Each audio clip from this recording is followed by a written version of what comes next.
Hey, Roger here. Our biggest online event of the year is about to happen where we take a volunteer, put them in the hot seat, build the retirement plan on air, and then share the results with you live. This is all coming soon, and you can register for Retirement Plan Live at livewithroger.com. Did you know that in the United States, there is over $58 billion in cash and benefits that are unclaimed? And that is from an article in 2013. What are people doing with all their resources? More importantly, what are you doing with your resources? That's what we're going to talk about today on the Retirement Answer Man Show. Welcome to the show. I'm so glad you're here. My name is Roger Whitney, and this is the show dedicated to helping you not just survive retirement, but truly rock retirement, making it the best season of life. And we are in week 3 of Retirement Plan Live. Last week, you got to hear Trish talk about her big dreams, and she had some pretty big dreams, didn't she, for retirement. I don't know if she's going to be able to do all these dreams, but I tip my hat to her for thinking big. And today, what we're going to do is we're going to talk with Trish and outline what resources she has to pay for all of these dreams. Because that's an important step, isn't it? Dreaming big without really knowing what you have to get there is, well, just a dream. Can't really create that into a goal, can you? So we're going to outline what resources she has to fund those dreams. And this is a great time of year. It's January. We all are getting our year-end statements from our mortgage and our 401k and all sorts of places where we can update our statement of resources so we understand and can organize what we have to marshal to go fund all these crazy dreams you have. So let's talk about resources in the What's That Mean segment. Huh?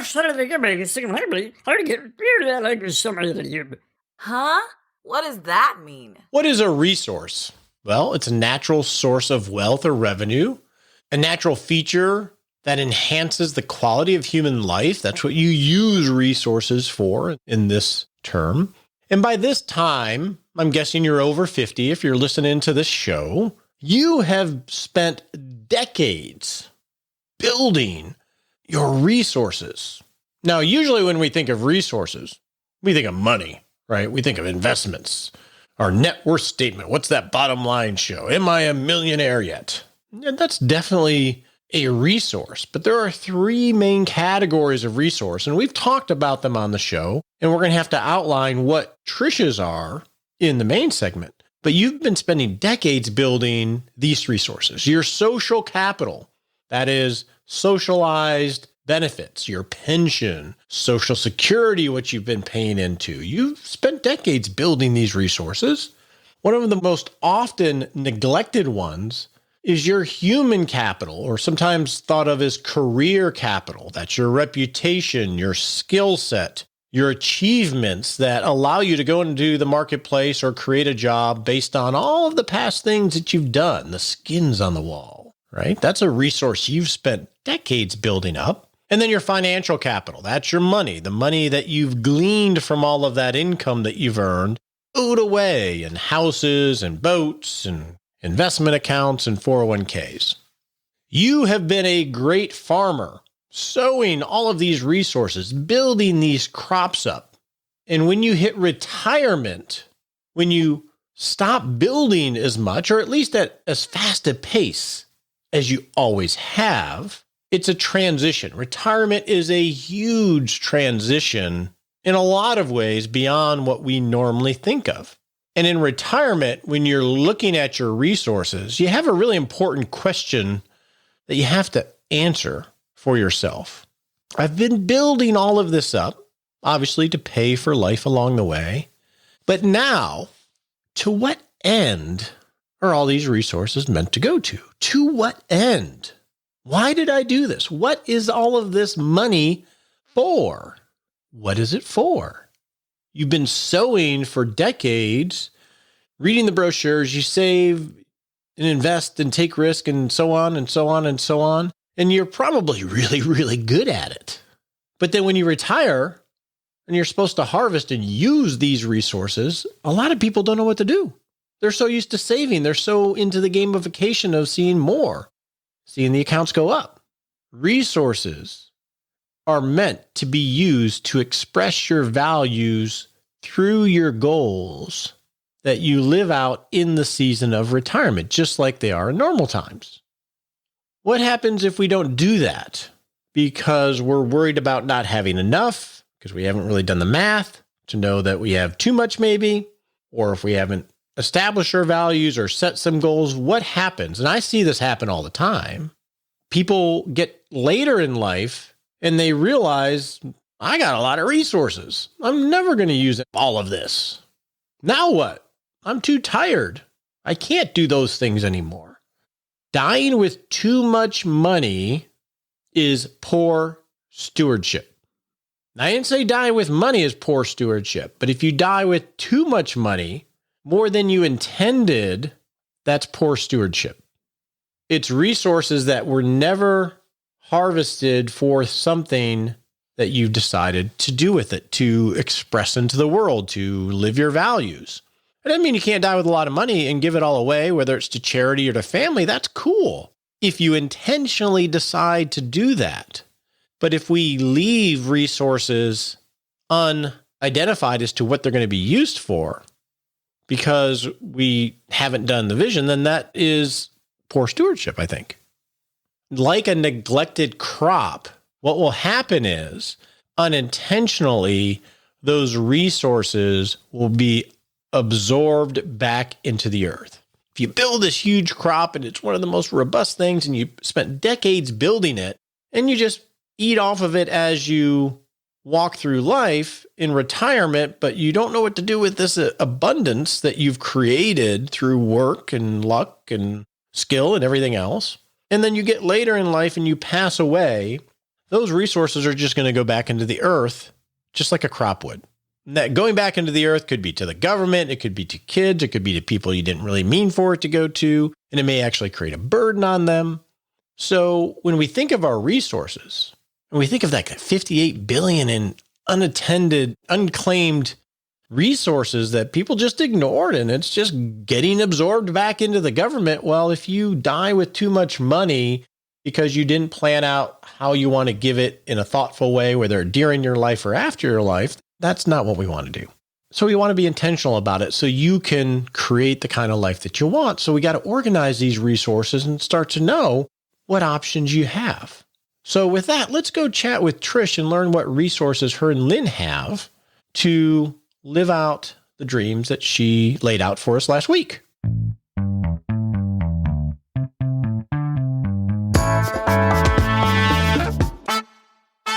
Real quick, before we get to Trish, I'm trying to give you a preview of the Rock Retirement Club, and more importantly, in this instance, our retirement masterclass, where we walk through in little baby steps doing all of this stuff with trainings and worksheets and sprints for you to actually discover all this stuff for yourself. And in the course, we have an entire module on organizing your capital, your social, your human, and your financial capital, because that's the important next step to get towards what is possible in retirement. So you can check that out at rockretirementclub.com.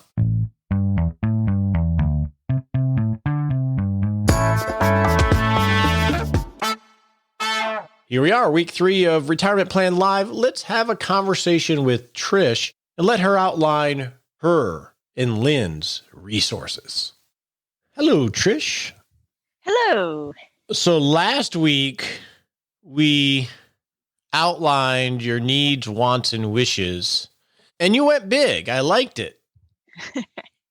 You went big. Easy to do. Easy to do? Well, for some people, it's not actually. In thinking through those things, some people have a very hard time thinking in ways that might not be quote unquote reasonable. And I'm not saying that yours aren't, but so you obviously don't have a problem with that, which is cool. And we know that life ends up being this way, that we can't have everything, right? So we have to figure out how we're going to pay for all this, right? So That's what we're going to do today. We have to identify the resources that you and Lynn have to marshal to pay for all of that. You ready? I'm ready. Okay. So the way that you're going to pay for all of that awesomeness is to access three sources of capital, right? So the first source, let's talk about the first source first. And we call it social capital. So that's going to be Social Security, pensions, annuity income, things like that. So let's start with Social Security. So when's the last time you looked at your Social Security benefit? It was probably a month or two ago. Okay. And so if you were to be full retirement age, what is the monthly benefit? Do you recall what that was, or the annual benefit? I think it was $3,000 maybe. I was told, though, that because now that I'm retiring at 51, that assumes that I'm working until 67. And so it won't be that high or something like that. So yeah, I think it was 3,000 something. Okay. For our purposes here, we'll use 3,000 a month. Okay. Okay. The way that you find out what it really would be projected to be if you never worked again is that on the Social Security Administration website, there's a detailed calculator where you actually put in every single year of earnings that you get. You know how when you get your Social Security statement, you see, oh, I made $2,000 when I was 16. And then it goes from there. Because you're right, that estimate assumes that you're earning all the way up until full retirement age. And if you're 51 and maybe you never work again, or you work for half of what you used to make, that changes the numbers. And you can actually estimate that a little bit more accurately in that detail calculator. But for our purposes, we'll just go for the $3,000 a month. Okay. And then what about Lynn? Does she qualify for Social Security? No, she wouldn't. Okay. She would get a pension. Okay. And so for a pension, one, does she have an idea when she retires? When would it start? It would start immediately when she retires, and it'd be between 50 and 60,000. 50 and 60,000 based on the actual date and all that, right? Correct. Yep. So we'll go with 55,000 a year. Okay. Do you know if that is inflation adjusted at all? No, I do not know that. Okay. We will assume not. There are certain cases, especially in military, where there are some inflation adjustments. We'll assume not for now, and then maybe we can clean that up offline. Because you're married, would that 55,000 be for joint life for both of you, or would it be for her life only? Well, we talk about that, and we're leaning towards joint at this point. But I think she makes that decision then when she actually retires. So okay. So, and that can make a huge difference for the two of you because of the age difference. Absolutely. Yeah. She's, if I recall, 9 years older? Correct. Okay. So we're going to use 55,000, and that's the number for joint life. And at the time, and we may do this in the live webinar, I'll have to think about this. It's good to have that placeholder as the more conservative option. And same thing with Social Security. But unless it's a decision that's really coming up, I think it's still green. I think of it as a green fruit. It's not ready to be picked, so we don't have to think too hardly about it until it gets more ripe. So we have your Social Security. We have her pension, and she doesn't qualify for Social Security at all, correct? Correct. Any other forms of social capital? Do you have a pension? I do, and I have decided to roll that and do a lump sum. Okay. So that is lump sum. It's worth about $840,000. Okay. And we'll go to there then in the financial assets. But let's just take a moment here. Talk through how you decided to do the lump sum versus the pension, because that actually is one of the biggest questions I get in an email. Really? Well, it's not very scientific, but how I determine everyone from company X does the lump sum. And so that's what I've been told. And so I guess that's the way to go. And I think the logic is that you can make more interest from investing yourself than if you take having pension. them. Yeah. And that company X never goes out, then that's at risk. So what was some of the color that quote unquote everybody said as to why that was always the decision? Well, it's risky because it's in a company X that could go out, and just the interest that you could make, would be more than. Okay. And you've already made this choice? Yes. Okay. Yes, so it's irrevocable. So no need to dwell on it. And Company X, just FYI, is in a volatile industry. So it's not not like the government. It has lots of ups and downs. Okay, so did you do any math on it, or was it just sort of, it's better to have the money anyway? I think early on I did math on it, but no, probably in the last 10 years I hadn't. Okay. So that's the first form of capital. We have pension, and plus you had Lynn's pension. So you already had these guaranteed sources of income. So between Social Security and her pension, you already have a pretty good guaranteed source of income. Right. Now let's move to human capital. And human capital is, well, obviously you and Lynn. For this exercise, we're assuming that you don't work full time in the kind of career that you had. One source of human capital would be you working in some other capacity. And that could be part-time. That could be working at a much lower rate. Do you foresee doing that? Yes, I would be open to that. Okay. Even when Lynn retires? Yeah. Now, Lynn does not want to. Yeah. Well, no I think remember interest. you said that. Lynn is, when she's out, she's out. You go. But I would still be interested just to keep me busy. Okay. So let's define that a little bit, because I know you're interviewing and just sort of finding your sea legs. So let's just wireframe that in the sense, okay, you're 51. How long would that second act career last, would you think? Maybe probably not past 59. Okay. So 9 years. And how much do we want to estimate that you would earn over those 9 years, just on an annual basis? Should we say 40 to 60? Okay. Part-time. Okay, we'll go 50,000. We'll break down the middle, okay? And describe to me what that kind of work looks like. What's the perfect job that's going to pay you 50,000 for 9 years? Very flexible. Time. I can take off for a month if I want to, come back to it. Very fun, dynamic. Yeah, something that I would enjoy doing, that it wouldn't feel like work. Okay, so a lot of flexibility. Yes. If you want to take a month off, right? That's going to be... Yes, absolutely. So that type of work almost sounds more like a consultant or 1099 type of work, right? Is that sort of what you're thinking? Maybe. Yeah, I've considered it. Yes. Okay. So lots of flexibility is what I heard. What would the work be? Yeah, that's a good question. All I can imagine is what I've done before. And so just really more of the same. So there's a good book by Cal Newport, and I believe all his books are good, by the way. But the book that I'm thinking of is So Good They Can't Ignore You. And he has a good podcast as well. And he talked a little bit about this, Trish. And I think this is an interesting way to think about it, because you have all this professional capital that you've created. You have these skills that you've developed over your years. And if you're going to change careers, because one, your choice is basically I can go try to find work that I can do as a consultant in the same industry, right? A lot of people will go back to the same company and just contract with them. But if that's not available, it's how do you find another work that is maybe more enjoyable, because sometimes the industry you're in just gets to be old and you're tired of it. How do you find another job that preserves all of those skills as much as possible, so you're not just starting with a blank slate anymore, right? Right. So that book talks about that transition, so that might be helpful.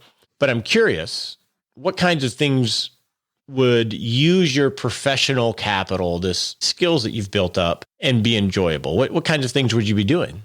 I would be interested in possibly not being in the same industry that I was in for the last 29 years. So anything that I could maybe relate to a little bit more, retail, things that people know and understand versus the current past industry. So talk to me about what you did in your past career. What were the functions that you did? So I was a computer programmer, started out computer programming, project management, then got into supervision and management then at the end. So if you were to get out of your career, and we're just brainstorming here, I could think of freelance project management, freelance programming, which is huge, and then obviously just management of people. Would you want to do freelance in those two areas? Or you mentioned retail. Would you rather just go work at a store and be able to go home and not think about it? No, what I would like to do is either do programming or project management for a retail store or something that is understandable, an industry that I could relate to maybe a little bit. Okay. I'm sorry. Yeah. I was thinking you just wanted to work at Dillard's or something. Okay. No. Okay. And then, how will you develop and find that kind of position, do you think? I know you're interviewing right now, but that's more for traditional jobs, just because you're in this purgatory at the moment.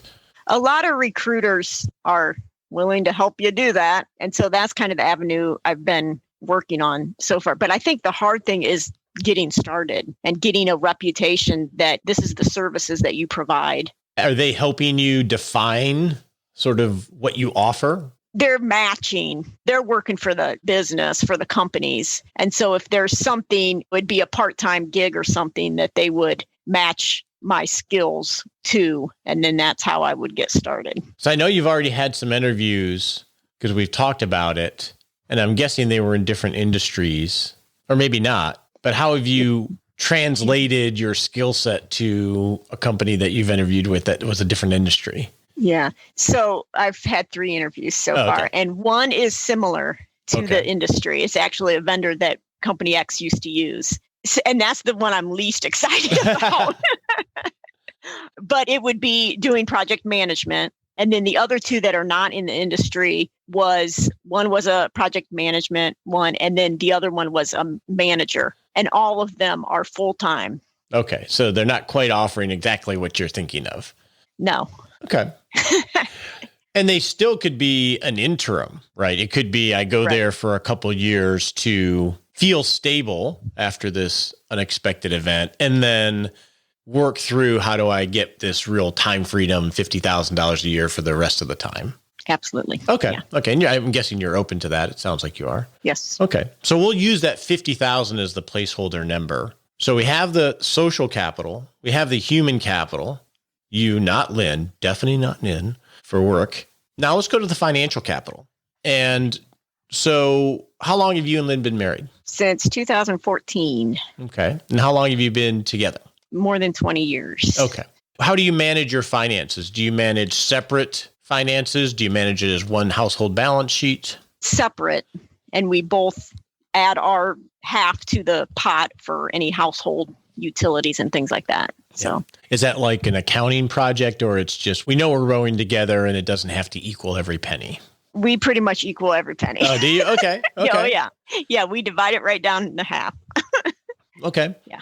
And so we're going to marshal both resources to fund this life for you and Lynn, correct? Correct. And then although you manage to every penny, is it safe to assume that if one predeceases the other, it all goes to the other? Yes. Okay. So it's meant for the joint life of together. Correct. Okay. I'm curious, since you've been together for so long, why do you manage it separately? I'm just curious.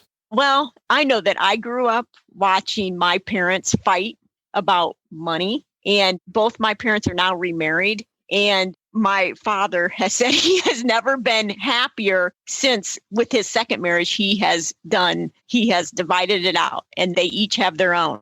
And so I think that just works best for us as well, because then Lynn can spend it on her family if she wants, and as much as she wants on her family, and I can get as many guitars as I want. So we just kind of do our own thing. Okay. That makes total sense. Well.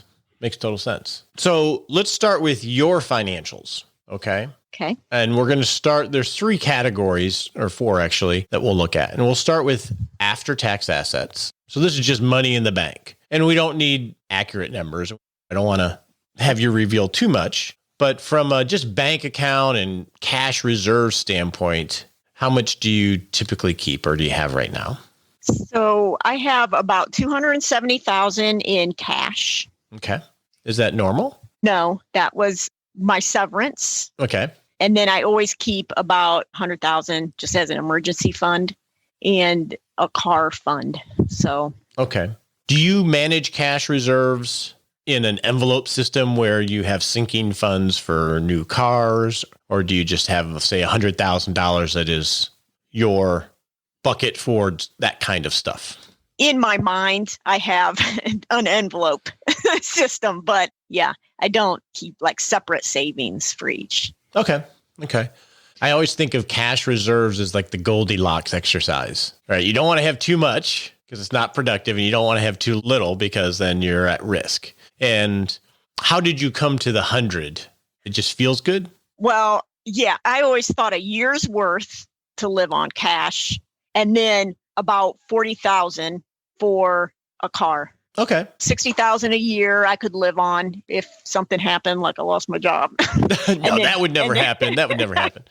And then 40,000 for a car. Okay. And then how do you account for, say, when you have that extraordinary expense, the European trip that's coming up in August or things like that? How do you typically fund those type of things?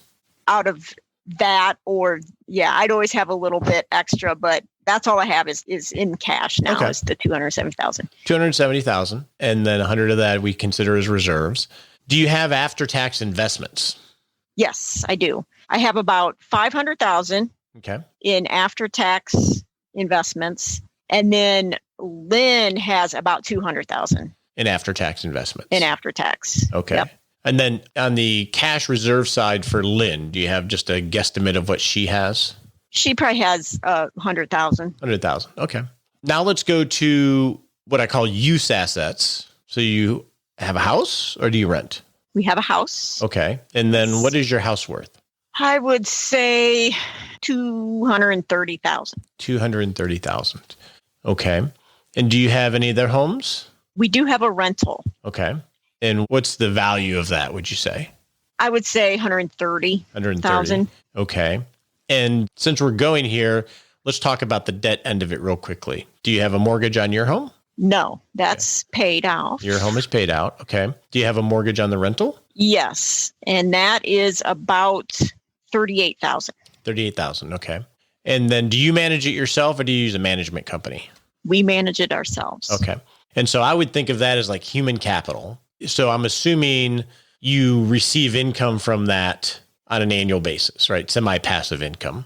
Yes. So just to keep it simple, net of expenses, roughly what do you receive a month or a year?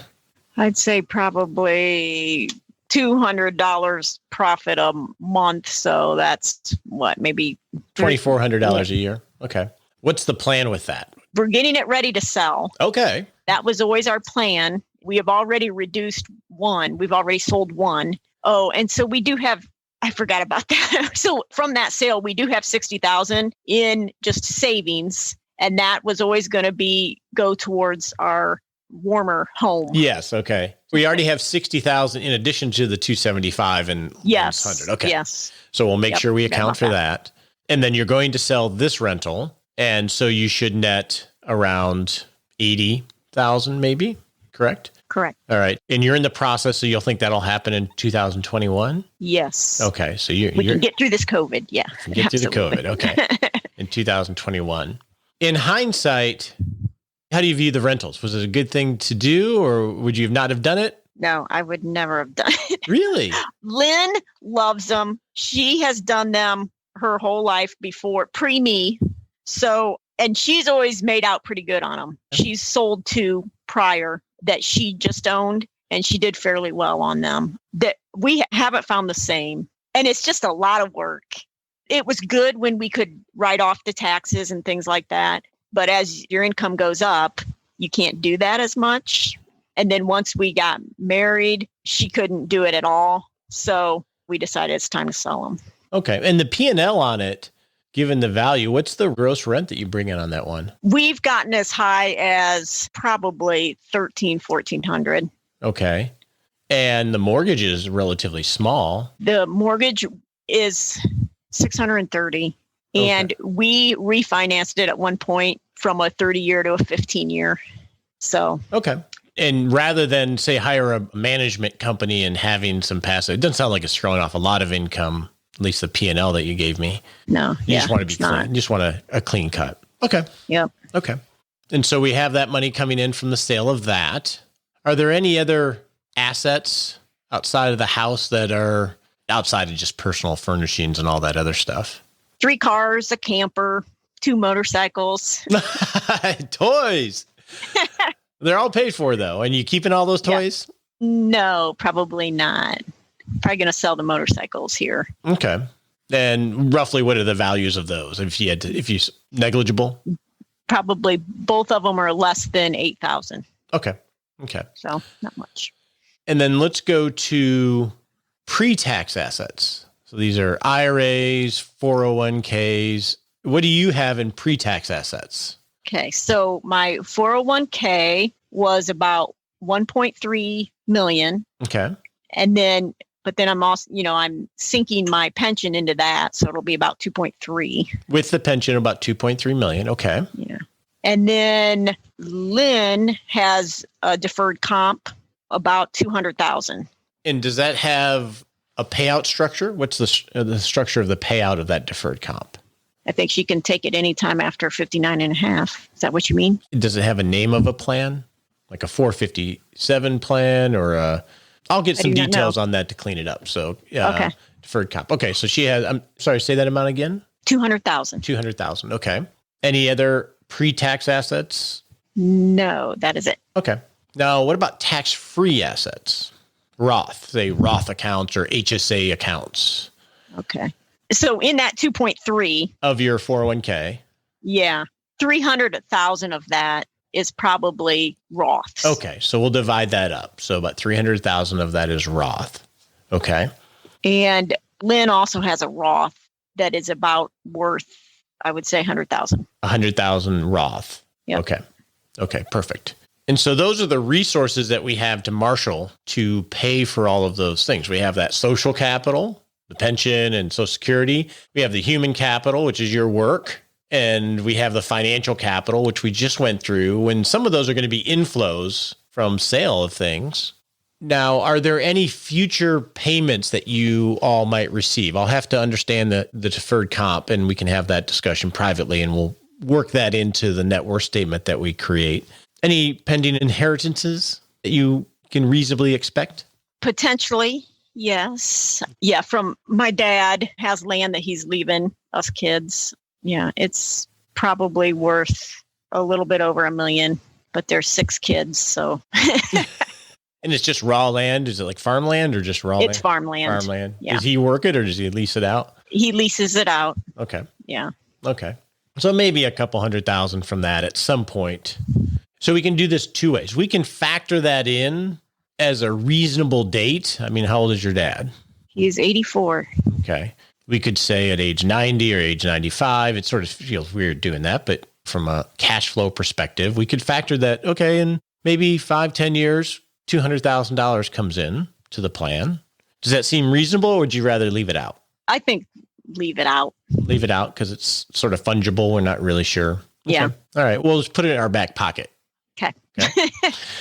So now we have the resources to marshal. So what we've done is we've talked about the goals, which are the spending side of the cash flow of spending over the period of time of your retirement and Lynn's retirement. And we've created a cash flow model of what those will be every year, and we'll do inflation and we'll deal with taxes. And now what we've done is just the other side of the ledger of, okay, now we've done the income flows that we have. And really what we need to do, Trish, is create a cash flow model, say, okay, we have these outflows based on all the spending on the income statement. And then we have this income flows coming in. What's the net deficit or surplus? Because that's what we're going to end up having to get from your money, right? All these accounts. And so we'll map that out and have to review that together and then see if that's a sustainable cash flow model or not. Okay. So next week, what we're going to do is we're going to dive into some of the non-financial stuff, the institutionalization and coming out of that and trying to think with fresh eyes. And then literally the day after that, we're going to have our meetup online. You won't be on camera, but you'll be there, voice, and we'll start to walk through this and see whether it's feasible, this plan. And if not, how we can negotiate and make a feasible plan. So that's what we're going to do here in the next week or two. Sound good? Yep. Sounds good. Thank you.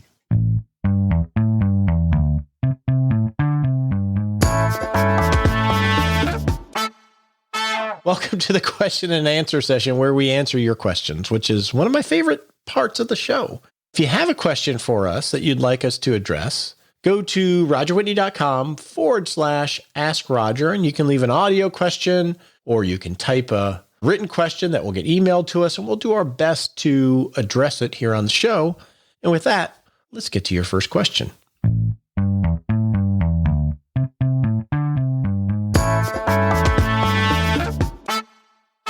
Well, here we are in 2021, and we want to bring on Nicole Rockstar Mills to help us with questions. Hey, Nicole. Roger, we made it. We made it. I am thinking of a song, and it starts off ding dong. You know what it is? The witch is dead? Yes, the witch is dead. Okay. The witchy witch? The witchy witch is dead? Which old witch? Which old witch? Yeah. All those old witches running around Oz. You got to specify. In this case, the witch is 2020. Not that some good things didn't happen in 2020, especially for you. Right. Mr. Dawson was born. Mm-hmm. But it just feels good to be in 2021. That's all I'm saying. Yes. And then usually we talk about our words for the year around this time because we pick a word that's our guiding light for the year. And my word for 2020 was pause. We don't have to talk about our words.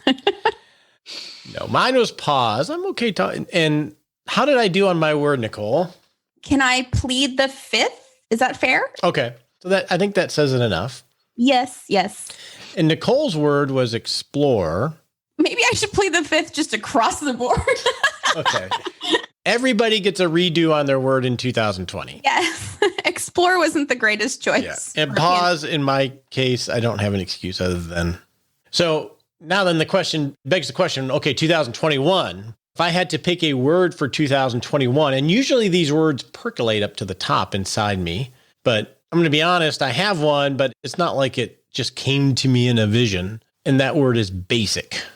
Seems like an odd word. Get back to the basics. At life, business, all of it? All of it. Just get back to the basics. Okay. So do you have a word for 2021? Do you dare? Yeah, so I am going to not pick a word for the whole year. I'm just going to be frank. I am not there. I can't imagine the whole year yet. Okay. So no, we're going to call your word for the year punt. Punt. Great. I like it. You're punting your word for the year. We'll share some of this in Six Shot Saturday. I would love to know if you have a word, and in Six Shot Saturday, I would love to hear it, and maybe we'll share some of those on the show. And maybe that will inspire us a little bit to find one for ourselves. But with that, I think we have some questions, don't we, Nicole? We do, and we actually have 2 audio questions this time. So maybe that will get you pretty excited. I always love those. Okay. Yeah. First one is from Lisa. Hi, this is Lisa. I keep hearing about the 4% rule, but I think that assumes you retire at age 65. What if you want to retire at 55? Is it 8%? Let me know. Thanks. Hey, Lisa. Yeah, the 4% rule, one of the things we talk about a lot in the club, actually. And this year, we're going to be talking about withdrawal strategies. So make sure you listen to that, Lisa. I forget the exact month that we're doing that in, but we're going to explore those. So the 4% rule came from some research from a financial planner a few decades ago that was testing what is a sustainable withdrawal rate that puts someone in a position of not running out of money. And even given different market type scenarios, and it came out to about 4%. And it's taken on a life of its own. There's been a lot of research on it. There's countless debates on it. So your question about, well, what if you're younger? Does that rule change because you're younger? It likely would statistically, but my suggestion, Lisa, is just to use it as a rule of thumb. Rules of thumb are great. Well, rules of thumb, but they're never actually used to plan. So I wouldn't spend too much time thinking about the 4% rule. I would spend more time on mapping out your cash flow in the ways that we've talked about on the show. And then later this year, we're going to dive into withdrawal strategies. So the 4% rule, by the way, is related to what's the systematic withdrawal ratio or systematic withdrawal strategy. And that's just a suggested withdrawal rate that should be sustainable. But I wouldn't recommend that you go and use that. Just think of it as a rule of thumb. We can get really caught up in these, Nicole, these rules of thumb, because we think that they're a way to plan, and they're really just a way to initially get our bearings before we really start to dive in the details. They can be dangerous if you just take them on face value, I think. Our next audio question is from Jackie on contributing to accounts. Hi, my name's Jackie. My husband just entered retirement due to a layoff, and I'm about 7 years behind him, so I am still working. And my income is about a third of what his had been. So we will be using some savings, which is now it's virtually all in traditional IRAs. I have a Roth 401k available through my employer, which I'm now using. What we're wondering is, should I be putting more into that Roth and making up the difference on the other side from the traditional in terms of what we need to live on? Or should I be backing off on what I'm putting in the Roth, except for the amount that gets matched, and taking less out of the traditional? We're not really clear on what's going to benefit us more in the long run tax-wise. Thanks. Hey, Jackie. Well, first off, I'm sorry about your husband getting laid off. We're dealing with that all this month on Retirement Plan Live, so definitely a lot of people can relate to that. So you're considerably younger than your husband. So the question is essentially, let's think of your options. One is, do you stop saving in your Roth 401k so you can draw less from your IRA assets? Because you said you really basically just have pre-tax assets in Roth. You don't have any after-tax savings. So in order to pay the bills while you're working and he is not working, do you stop saving in your 401k, whether it's Roth or otherwise, so you can draw less from your pre-tax assets? Or do you save in your Roth IRA and spend a bit more from your pre-tax assets to cover the bills? Sounds like those are the two options. So here's how I would focus on thinking through that, Jackie, because there is no easy answer, at least based on the information that you gave me. I think one thing is you want to think about this from the perspective of not just taxes in any given year, like next year or this year, 2021. You want to think on your total tax bill during this time of retirement. That's going to be helpful in making decisions. And so here's my suggestion. Number one, map out what you think you and your husband are going to need to spend on an annual basis for the next 5 or 10 years. So in 2021, let's say it's $100,000. In 2022, it's $100,000 plus $20,000 for a car and so forth. So map out what you think you're going to need to spend to support yourself for 5 or 10 years. And you can just do a very simple spreadsheet. And then next, subtract what's going to be covered by your income, because you say you're still working and may for a little bit. What's going to be covered by pensions, if there's a pension. What's going to be covered by Social Security in the event that, it sounds like in this case, maybe your husband qualifies for Social Security at some point in the next 5 or 10 years. And what that will do is that's going to isolate how much you need to draw from your IRA every year. And then what that also will help you do is be able to look at what you think your tax bracket might be in each given year, 2021, 2022, 2023. Because as horrible as it is that he lost his job, you're likely, depending on your income, it sounds like you're likely in the 12% tax bracket of $100,000 or income or lower after standard deduction for a married couple. And if you are, any monies you take out of an IRA up to the top of the 12% tax bracket will only be in the 12% tax bracket. So it may be beneficial for you to take some money out of IRAs to pay that lower tax, because otherwise everything in the pre-tax accounts are going to continue to grow and grow and grow, and then ultimately you'll have RMDs. So you want to map this out first, Jackie, because this will help you see it from more than a year-by-year perspective. And then that will help you know whether to draw out more from pre-tax assets like IRAs, or whether it makes sense to save in your Roth and draw it out even a little bit more and know that it's not going to hurt you tax-wise. Now, one thing, just from the information you gave me, and I don't have any other more information, one thing that would lead me to say, well, maybe you save in your Roth is the fact that you're 7 years younger. Because generally monies that are in Roth accounts are tax-free forever. And usually those monies are invested the most aggressive because the time frame of when you might use them is the longest. 10, 20, 30 years. And that might help provide some longevity insurance of a sort by having more money in Roth that can grow for when you get a lot older. But I think if you start there, that will help you find your answer, but I don't think there's enough information just with what you gave me here today, but hopefully that will give you a start. Our last question is from Jim about transferring an IRA. And he wrote in that his mother, who is 74, wants to know if she can transfer her traditional IRA money from a Vanguard account to Jim before she dies. We understand that she can take IRA distributions, pay taxes, and then distribute the cash to him, but they're not sure if there's limits on the amount that she can take and then pass on. She doesn't want the government to have access to her IRA later in life if she needs to go into a nursing home or something like that. So what are your thoughts? So she can't transfer her IRA to you as an IRA, Jim. Her only option is to have the IRA and it be hers. And then when she passes, you have a beneficiary IRA and then you can take the money out. So there's no way to get around that rule that I'm aware of anyway. Now, you're correct. She could take the money out of the IRA and pay taxes on it and then gift that to you. And there's a standard gift deduction and then there's a lifetime gift deduction in order to get that money to you. And I don't know how much money you're talking about here. And that would get it out of her estate. Now, realize if you're trying to solve for nursing homes and the fact that this might be there in the event she goes into a nursing home, the government has look back provisions on certain assets that are given away or transferred soon after or just before someone goes to apply for Medicaid or something like that. So I guess the key question that I'm not clear on, Jim, is the core issue wanting to have it, sounds like it, avoid being part of her assets in the event that she goes into a nursing home.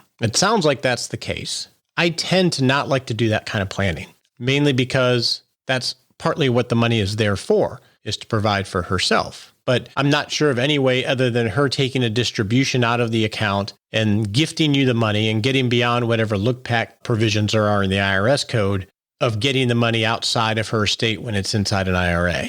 So don't know if I can help you with any alternate solutions. And I think Mother 74, that is potentially not a bad strategy. We'll have a question in a week or so that we're going to address of if she is an extremely low tax bracket, perhaps she should be taking monies out of IRAs up to certain tax bracket levels, because if this money is going to go to you anyway and you're in a higher tax bracket, there may be some longer term planning you can do there. But I'm not aware of how to accomplish what you're referring to.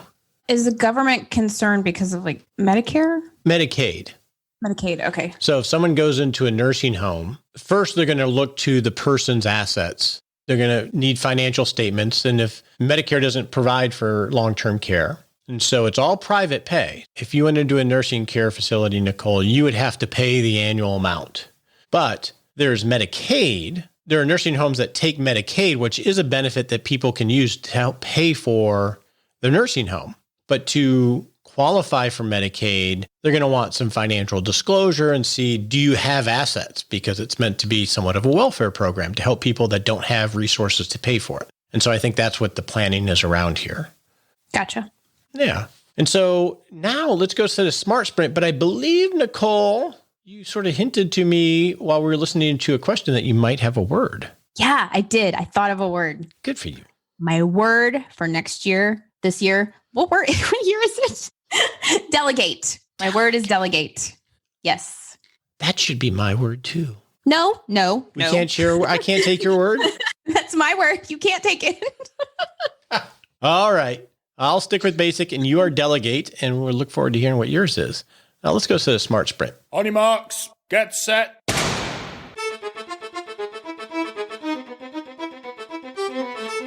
And we're off to set a little baby step we can take in 7 days to rock 2021. Yeah. And you know what the SMART Sprint's got to be?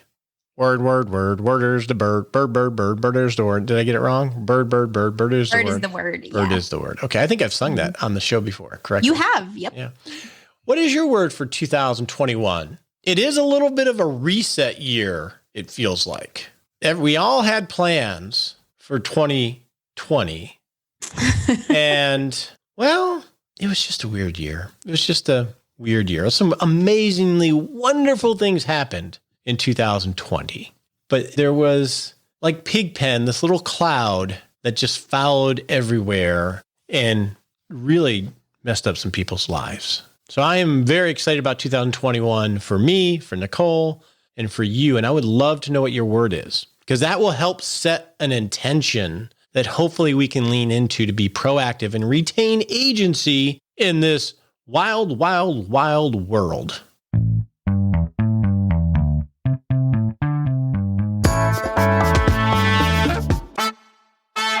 You're not going to delegate back to me, are you, Nicole? No, I have fallen into a pattern where there's so much on my plate that I'm finding it easier to just do things instead of teach other people how to do them so they can do them on their own, whether that's a child or a teammate, my husband even. So I really need to get better this year about taking the time to be like, no, this is how you use the microwave. And it creates a dynamic of dependency. And it robs them of important lessons. So I think that's a healthy word for sure. Right. My backup word is no, or a derivative of that to myself. And it's actually 2 words, shut up. Wait, didn't we say that your word was going to be no? I feel like it was something like that, the joke word that we had. Yeah. And here's my issue as of late in my own self-psychoanalysis is I talk too much. I promise a lot, because I have this natural urge to please. And sometimes I'll promise in offhand ways and people listen. That was the word, displease. That's what I told you last year should be your word. And so I just need to not babble so much and promise so much because people expect that. And then if I disappoint, because to me it was an offhand remark and they heard it as a commitment, that creates bad outcomes for everybody. And that's not cool. Yeah. That's not good. It comes from a good place, but So that's my understudy, we'll say. Okay. All right. I'm excited to hear what your word is, and I hope you have a wonderful first week of 2021.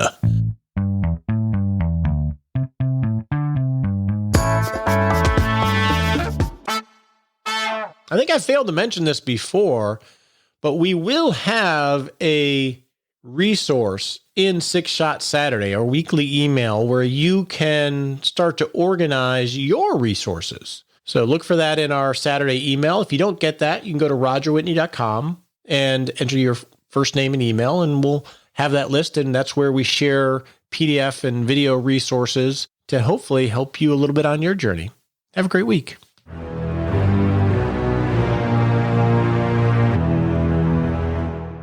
Hey, it's time for that all-important disclaimer. We so appreciate you listening to the show and love your questions and love the teaching that we're able to provide here. And actually, it helps us too. But remember, you're not our clients. Not love it if you took advice from us on the show.